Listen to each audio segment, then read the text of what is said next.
Welcome to a English story, where English becomes exciting. Today, we start the thrilling journey of one of history's most controversial figures, Adolf Hitler. Love him or hate him, his story is filled with dreams, failures, ambition, and power. From a small boy with big dreams to a man who changed the world forever, this is the story of Adolf Hitler like you've never heard before. Are you ready? Grab your headphones, sit back, and let's dive into this incredible tale that will improve your English and keep you hooked till the end. It all started on April 20, 1889, in a small town called Braun am Inn in Austria. A baby boy was born to Alois and Clara Hitler. They named him Adolf. No one knew this little boy would grow up to shake the world. As a child, Adolf wasn't special. He loved playing outside, drawing pictures, and imagining a big future.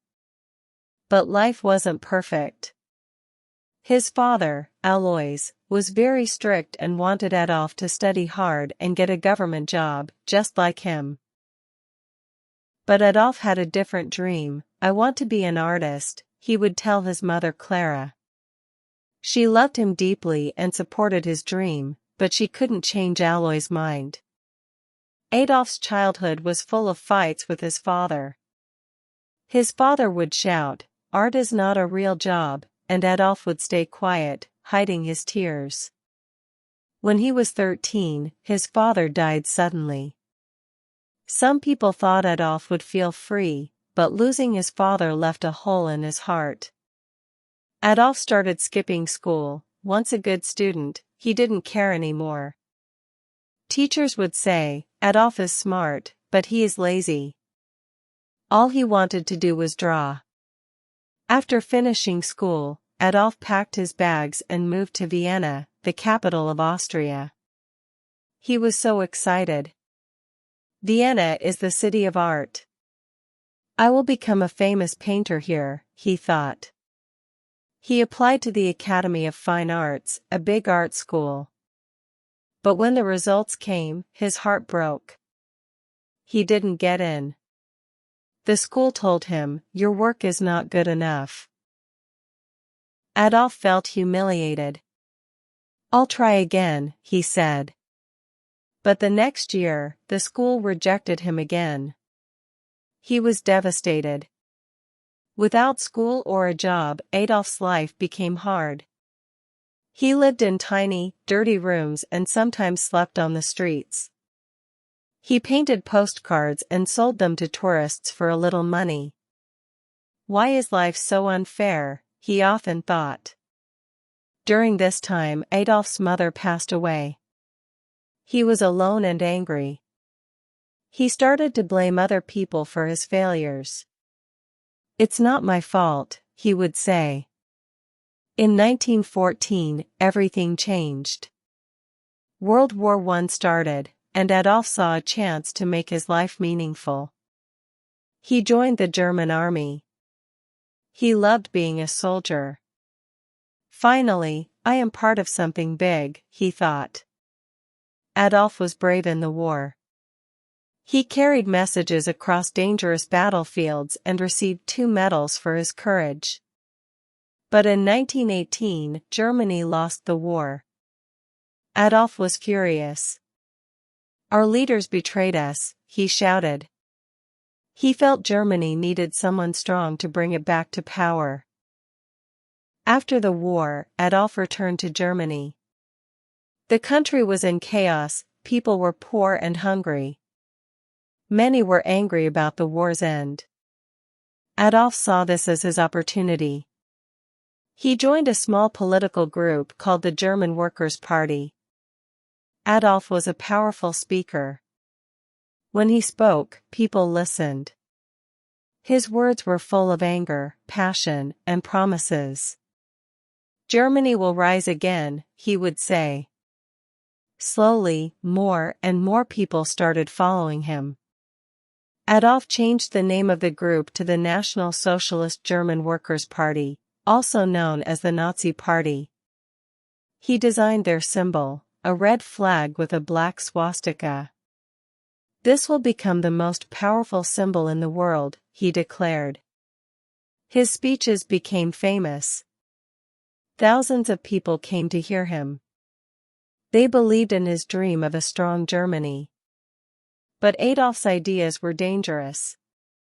He blamed certain groups of people for Germany's problems and wanted to make Germany only for Germans. After World War I, Germany was in big trouble. People had no jobs, food was expensive, and many families were hungry. The country had to pay a lot of money to other nations because they lost the war. Germans were angry and sad. Adolf Hitler saw this pain. He told the people, "It's not your fault. I know who is to blame."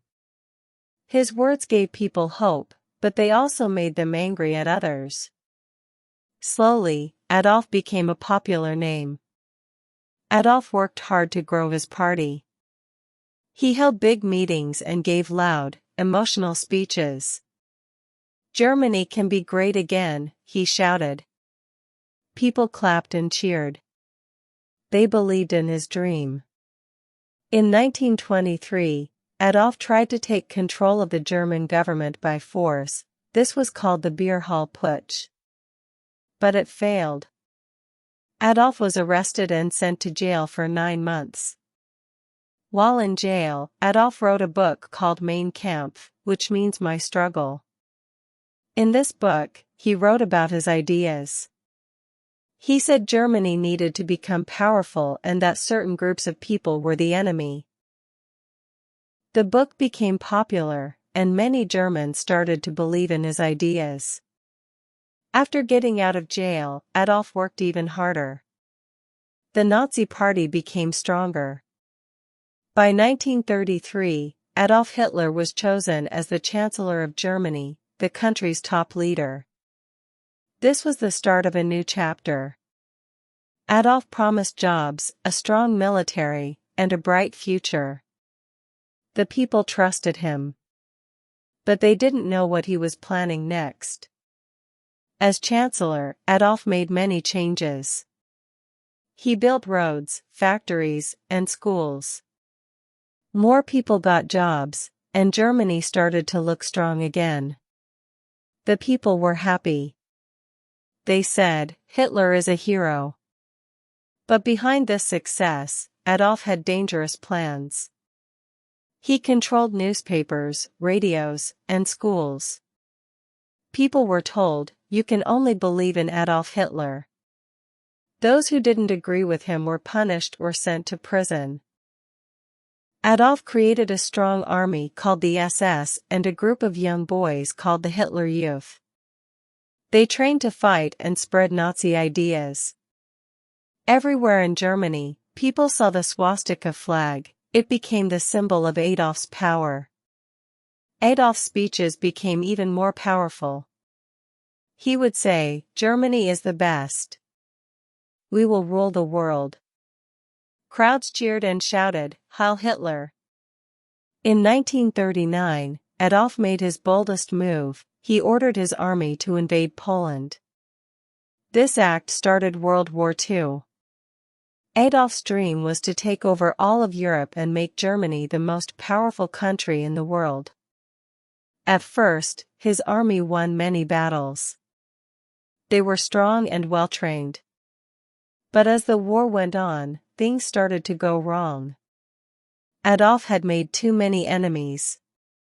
While the war was happening, Adolf was doing something terrible. He wanted to remove all Jewish people and others he thought didn't belong in his vision of Germany.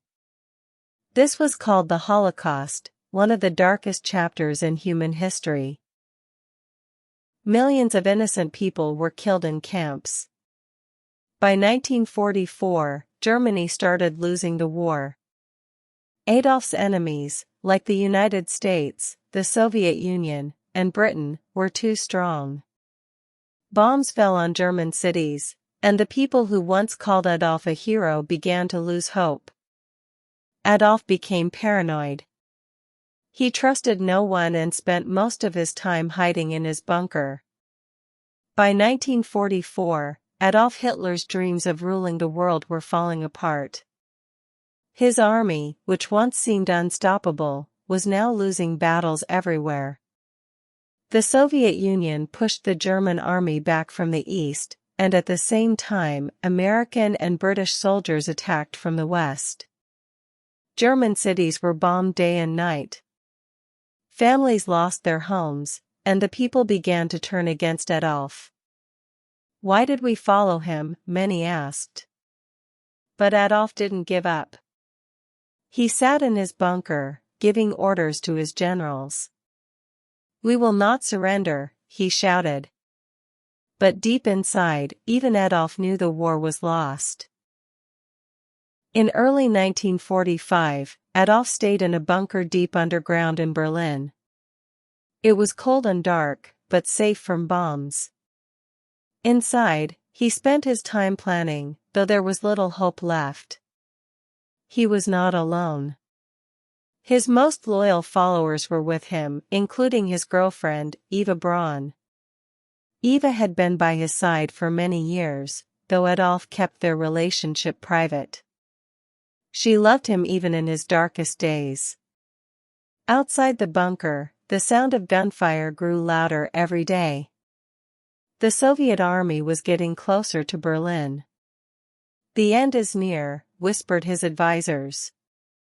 Leaders from other countries begged Adolf to surrender. "Save the people of Germany," they said.